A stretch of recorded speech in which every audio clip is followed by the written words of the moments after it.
Nantes Gens de Confiance et c'est Nicolas qui nous rejoint sous l'ovation du public déjà conquis. Tu avais des slides? J'avais Ouais, une petite ouais. vidéo, T'avais une effectivement. vidéo, ouais, Ouais. d'accord. Bon, on va. Voilà. Écoute, je te garantis rien, hein, voilà. Mais on va Bah, si, tenter. si. Ouais, écoute, Bon, c'est alors, tout. avant de la présenter, voilà, je voulais juste remercier quand même parce que en Ouais. tant que Nantais, on est toujours un peu incertain de savoir si on va être invité aux événements bretons. Mais Et non, donc, je suis très content le d'avoir breton est bienveillant été et invité. accueillant, donc il En n'y a tout pas de cas, souci. l'équipe, elle, se sent bien bretonne, il n'y a pas de souci. Et on est tous très, très contents d'être là. Très bien. On te laisse 10 minutes pour nous raconter l'histoire et la place du digital pour Gens de Oui, Confiance. avec plaisir. Et ben donc, gens de confiance, je voulais juste faire un petit appel à main levée pour savoir, j'aime toujours faire des tests de notoriété et savoir ceux qui ont entendu parler de gens de confiance. Et alors, je vois à peu près mal, mais si je vois quand même des mains, je vois quand même des mains. Et il y a quand même pas mal de monde qui n'ont pas encore entendu parler de gens de confiance. Donc, je suis ravi. Je vais pouvoir présenter ma cam. Gens de confiance, donc c'est un site de petites annonces qu'on a créé il y a 8 ans à Troyes. Aujourd'hui, on est 65 salariés à Nantes. Voilà. Et c'est un site, notre ambition, c'est vraiment de construire le meilleur site de petites annonces possible pour la planète et pour l'homme. Et on s'aperçoit que, évidemment, la planète, on pense à l'économie circulaire qui évite d'acheter des objets, évite d'en fabriquer, évite du transport, évite de jeter des objets. Et donc, évidemment, il y a un impact direct sur la planète dans notre activité mais pour l'homme aussi, parce que finalement tout est lié. Si l'homme n'est pas à l'aise pour utiliser ces outils, n'est pas à l'aise pour entrer dans l'économie circulaire, eh ben, il y aura pas d'économie circulaire ou il y aura peu d'économie circulaire. En tout cas, il n'y en aura pas assez pour avoir un impact réellement significatif sur la planète. Et donc, quand on regarde un peu quels sont les freins pour lesquels les gens n'utilisent pas l'économie circulaire, n'utilisent pas des sites de petites annonces pour acheter ou vendre de l'occasion, le principal frein qui revient, en fait, c'est l'insécurité. C'est de dire, entre les arnaques, entre les bots, pourquoi pas du harcèlement, des négociations un peu tendues, moi, je me sens pas à l'aise pour faire ça, pour perdre du temps, pour essayer de vérifier si je ne vais pas me faire avoir en faisant un achat ou une vente. Il y a voilà, tellement de façons possibles aujourd'hui d'arnaquer les gens que il y a beaucoup de gens qui se détournent de ça, soit parce qu'ils ont eu eux-mêmes une mauvaise expérience, soit parce que des gens dans leur entourage en ont eu, ou parce qu'ils ont lu des articles qui leur ont fait un peu peur. Moi personnellement, je ne me sentais pas du tout concerné par ça. Je suis digital native, je pense pouvoir décoder une annonce pour voir s'il y a des trucs qui sont louches ou pas. Je pense pouvoir utiliser Google et des outils simples pour vérifier si une adresse mail n'a pas été signalée comme étant frauduleuse. Enfin bref, je me sens assez protégé par ça et donc je ne ressentais pas forcément ce pain. Mais en fait, beaucoup de gens qui peuvent être un peu vulnérables, qui peuvent être un peu loin un peu moins digital native, peuvent se sentir pas à l'aise et du coup ne rentrent pas là-dedans. Donc ça vaut pour l'achat d'objets, mais ça vaut aussi par exemple pour du covoiturage, ça vaut pour tout, tous les endroits où on peut faire un petit plus pour la planète, mais on ne peut pas le faire parce qu'on a peur de l'autre en fait. Et on voit que évidemment c'est en mutualisant nos objets, que ce soit pour du prêt ou pour de l'achat-vente, qu'on va pouvoir vraiment avoir un impact. Voilà, donc après ce petit mot d'introduction, voilà, pour ceux qui ne connaissent pas Gens de Confiance, on avait une petite présentation vidéo. Avant, acheter, vendre ou louer de particulier à particulier, ça pouvait faire peur. Peur de ça. Ou ça. Pour cet été, vous aviez loué ça. Vous êtes là. Peur quoi. Aujourd'hui, il y a Gens de Confiance, le premier site de petites annonces sans mauvaise surprise. Parce que sur Gens de Confiance, tout le monde se connaît. De près ou de loin. Pour y être, il faut au moins 3 parrains. Lui, elle ou elle. Ainsi, vous faites des affaires avec le cousin de la mère du frère de votre femme ou le meilleur ami de la nièce de votre collègue de bureau. Et comme la confiance est là, on peut louer en toute sérénité la maison de mamie sans retirer la collection d'assiettes. Faire garder Emma pour la première fois. Ou acheter sa voiture d'occasion qui a vraiment 50 000 km. Et consulter des annonces qu'on ne trouve nulle part ailleurs. Rejoignez-nous. On est déjà des centaines de milliers à se faire confiance. Psst. Et si vous avez besoin de nous, on sera toujours là. Nous.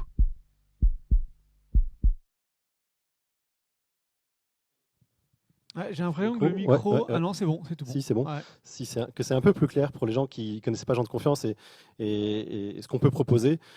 Voilà, on a un site de petites annonces très généraliste. Vous pensez Le Bon Coin, bah voilà, nous, c'est notre Goliath très très loin devant nous. En termes de chiffres, hein, juste pour comparer, nous on a 1,5 million d'utilisateurs aujourd'hui, mais on a 500 000 utilisateurs mensuels qui reviennent tous les mois, là où Le Bon Coin affiche la moitié de la France qui vient tous les mois sur leur site, donc 30 millions. Voilà, donc on est vraiment beaucoup plus petit. À côté, il y a évidemment Vinted, il y a Facebook Marketplace. Voilà. Donc il y a des mastodontes devant nous. Nous, notre différence, c'est qu'on essaye d'être plutôt sur la qualité que sur la quantité des annonces. Donc, on ne cherche pas forcément à avoir l'exhaustivité totale des annonces. On sait que pour certaines catégories, ça peut être un peu plus compliqué, des catégories plutôt sur par exemple des vêtements ou des objets peu chers, ça va être plus compliqué chez nous. Et moi-même, j'avoue franchement que je vais parfois plutôt sur les autres plateformes pour trouver des choses dans ces catégories-là. En revanche, pour des catégories sur lesquelles il y a besoin d'avoir de la confiance et où les gens ont l'habitude de passer un petit peu de temps pour chercher, je pense à l'immobilier, par exemple, à la location immobilière, je pense à la location de maisons de vacances, je pense au service à la personne, à l'emploi. Là, on va être très très bon. On va être très très bon. C'est évidemment des catégories qui sont super sensibles. Quand les gens se font avoir pour une maison de location de vacances, ça peut vite être très compliqué d'arriver dans un lieu à l'autre bout de la France avec femme et enfants. Je me mets en situation là avec les bagages dans le coffre et s'apercevoir qu'il n'y a pas de maison ou que la maison a été louée 10 fois le même jour. Voilà, des choses qu'on peut retrouver. Et effectivement, chez nous, ça fait 8 ans qu'on fait ça et ça n'a jamais eu lieu. Alors pourquoi ça n'a jamais eu lieu? C'est parce que depuis le début, on a mis en place une règle très très simple. Et cette règle, c'est qu'on essaie de construire une communauté. Et cette communauté, pour la rejoindre, il faut que chaque personne, chaque nouvel entrant, trouve au moins 3 parrains qui vont se porter garant moralement de cette personne sur le site. Donc on voit qu'on a un lien entre le monde digital, immatériel, et le monde matériel, humain, relationnel de chaque personne. Et moi, c'est ce que je trouve qui est le plus exaltant dans ce que je fais, c'est que, évidemment, je suis un passionné par le digital, je suis un passionné par toutes les perspectives que peut nous apporter la technologie, mais sans perdre le lien avec ma famille, avec mes amis, avec ce que je fais, avec toutes les relations que je peux construire. Et c'est un lieu, Gens de Confiance, c'est un lieu vraiment où l'un aide l'autre et réciproquement. Il ne peut pas y avoir des confiances sans Gens de Confiance si la personne n'est pas entourée par quelques proches qui vont se porter garant pour elle. Et donc tout ce que la personne peut faire pour construire des relations sociales fortes autour d'elle dans la vraie vie va lui servir sur le site pour pouvoir faire une transaction avec quelqu'un qu'il ne connaît pas du tout, qui va être à l'autre bout de la France peut-être et qui va lui louer sa maison de vacances. Voilà, c'est vraiment ce lien, construire le meilleur site de petites annonces possible pour l'homme et la planète, c'est ce lien qu'on cherche absolument. Alors, si je reviens un petit peu en arrière, donc Gens de Confiance, on a créé ce site en 2014. Donc c'était vraiment un projet personnel, un side project. On avait chacun des activités différentes. On était 3, Enguerrand, Ulrich et moi, et on s'est lancé là-dedans. C'était vraiment un pari fou. On savait que ça pouvait. Il y avait plein de raisons que ça ne marche pas. Lancer une place de marché, c'est très très compliqué. Il faut de l'offre, de la demande, etc. Mais vraiment, ce qui a marché, c'était cette promesse et cette originalité de proposer quelque chose qui n'existait pas ailleurs. Et cette promesse d'avoir un lieu sécurisé où il y ait un vrai service client également, s'il y a un litige qui survient, que ce soit volontaire ou involontaire. Donc 2014 création, 2 ans dans le garage. Le fameux mythe du garage, pour nous, c'était vraiment ça. Alors, c'était pas un garage, c'était plutôt un canapé, mais voilà, il n'y avait pas de bureau, il n'y avait pas d'entreprise, il n'y avait pas de statut, il n'y avait rien. Et on a développé une communauté vraiment de zéro, de nous 3, jusque 50 000 personnes fin 2019. Fin 2019, on s'aperçoit que là, il commence à y avoir une traction. Le site est utilisé, il y a de plus en plus d'annonces et de choses qui se font via Gens de Confiance. Et on décide de jouer la carte French Web, TechCrunch et d'aller essayer de lever des fonds.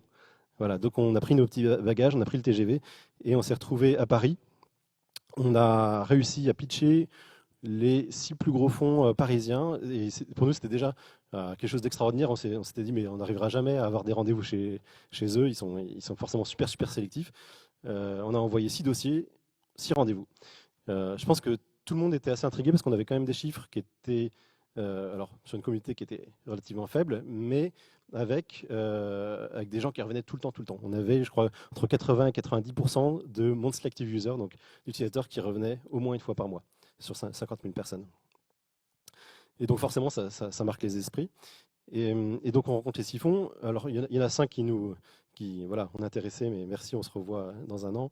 Et puis en fait, il y en a un qui nous dit, bah, écoutez, c'est votre truc il nous marque. Alors vous êtes un peu petit, normalement on finance des projets qui sont un peu plus avancés que les vôtres, mais il y a un truc qui est assez remarquable, c'est que pour nous, la confiance est le cœur de l'économie. Il ne peut pas y avoir de transaction s'il n'y a pas un minimum de confiance. Donc ça veut dire qu'à chaque fois que vous voyez une transaction quelque part, ça veut dire qu'il y a eu un petit peu de confiance qui a été créée, suffisamment en tout cas pour faire la transaction. Et donc, nous, on pense, en tant que fonds d'investissement, que toutes les entreprises qui arrivent à créer plus de confiance que leurs concurrents au même coût ou un coût inférieur, ont un atout considérable dans leur jeu, et que cet atout si ça peut scaler sans que ça devienne de plus en plus cher, bien sûr, peut vraiment créer la différence. Donc voilà, comme c'est des... Il nous reste 30 secondes. 30 secondes, ouais. ok. Donc voilà, donc ça c'était l'histoire de cette première levée 2019. Si je vais très rapidement en avant, donc 2019, on était 3. On a fait une deuxième levée, une série A je me suis mélangé les pinceaux, pardon. Première levée, c'était du seed en 2015, pardon, donc voilà, 2 ans après 2014. Et puis série A en 2019, série A avec une boîte qui s'appelle Isaïe, c'était les premiers à mettre dans Blablacar, par exemple.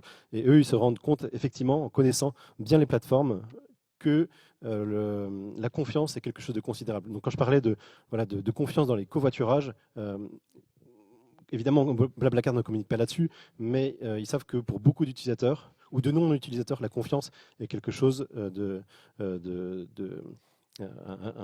besoin complètement nécessaire. Et ils ont travaillé énormément sur la confiance avant nous, bien sûr. Ok. Nicolas, on va se garder 2-3 minutes pour des questions-réponses. Ouais, avec plaisir. On parle beaucoup dans l'actualité aussi de faux profils. On en a parlé pour Twitter, on en a parlé pour ce matin, on parlait sur les réseaux sociaux aussi, sur le PSG. Là, il y a des histoires en ce moment avec pas mal d'influence un peu. Est-ce qu'aujourd'hui, justement, l'histoire, le profil des utilisateurs, donc on voit que c'est acté par, il y a des prescripteurs, etc., des parrains, je ne sais plus exactement le terme. Mais est-ce qu'il y a quand même, est-ce que c'est à 100% ou est-ce que des fois ça peut être compliqué de mesurer l'authenticité de l'identité d'une fiche? Alors, c'est vrai que ce qui nous distingue aussi, c'est que les profils sont avec leur nom et prénom. Ça veut dire que ce n'est pas du tout anonyme. Les personnes s'engagent, quand elles s'inscrivent avec leur nom et prénom. Elles doivent trouver des parrains sous leur nom et prénom. Et c'est ce qui fait qu'il y a une espèce de vérification, parce que si on s'inscrit sous un pseudo, ça va être compliqué que nos amis nous parrainent. Et puis, eux, connaissant les règles, n'ont pas forcément envie de se griller en parrainant quelqu'un qui est sous pseudo. Enfin voilà, c'est quelque chose qui est connu.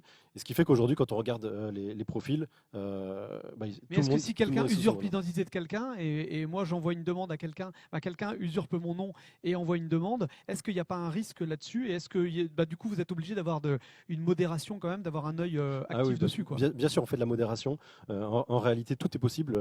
Effectivement, le risque zéro n'existe pas. Nous, dans l'histoire des gens de confiance, on a eu 2 arnaques. Voilà, très longtemps, on touchait du bois en se disant on en a 0, on en a 0, 0. On en a eu 2 d'affilée dessus. Et derrière, on a compris comment des gens pouvaient rentrer. Et on a mis énormément de sécurité. Donc, il n'y a pas que ces règles très très simples, mais il y a aussi évidemment de l'attaque derrière. Ouais. On va rester juste sur la thématique attaque. Tout à l'heure, on aura une partie un peu cybersécurité là, avec Kadu, BZ Hunt, parce que c'est un sujet évidemment d'actualité. En ce moment, il y a plein d'événements sur la cyber. Il y en a un mardi prochain à Quimper, qui est complet, mais j'en parle quand même. Voilà. Est-ce que, pareil, quand on est une start-up, est-ce qu'on se dit, faut quand même qu'on fasse attention si nos serveurs tombent, si le site est off? Est-ce qu'aujourd'hui, dans les profils que vous recrutez, ou est-ce qu'en tout cas, il y a une vigilance particulière par rapport à ça? Bah oui, déjà sur l'équipe, donc on est 70, il y a 35 tech. Donc ça veut dire que la moitié de l'équipe est tech. Et évidemment, c'est là où les salaires sont les plus élevés en ce moment. Donc c'est un vrai investissement de notre part de faire ça. Ce sont des profils qui sont passionnés souvent par la sécurité. C'est aussi pour ça qu'ils rejoignent Gens de Confiance, parce qu'on crée quelque chose de différent. Ils s'aperçoivent bien qu'il y a un problème ailleurs et ils se disent, bah, en fait, s'il y a moyen de résoudre ce problème, je veux en être, quoi. Voilà. Très bien. Et Effectivement, dernière on a ça. question, peut-être ce matin, on a parlé avec certains speakers d'OKR, etc., de objectifs, de metrics, etc. On a parlé de différents outils no-code, il y a des ateliers no-code. Aujourd'hui, comment vous fonctionnez, vous, en interne? Beaucoup d'outils collaboratifs, j'imagine. Vous êtes combien dans l'équipe? 70, c'est ça? 70, ouais. Ouais. Et aujourd'hui, c'est beaucoup d'outils collaboratifs, etc., pour être le plus efficace possible. Les outils collaboratifs, moi je pense d'abord à Slack et à Notion, qui sont des outils de communication. Donc on ne peut pas être collaboratif sans communication. Et très honnêtement, c'est la colonne vertébrale du site. On documente tout, enfin de l'équipe. On écrit tout, on documente tout. Ouais, sur l'onboarding et toutes ces choses-là. Absolument, absolument. On met vraiment énormément d'énergie là-dessus. Et puis après, le reste, on découle. Super. Allez, on va s'arrêter là. Merci beaucoup. Je vous propose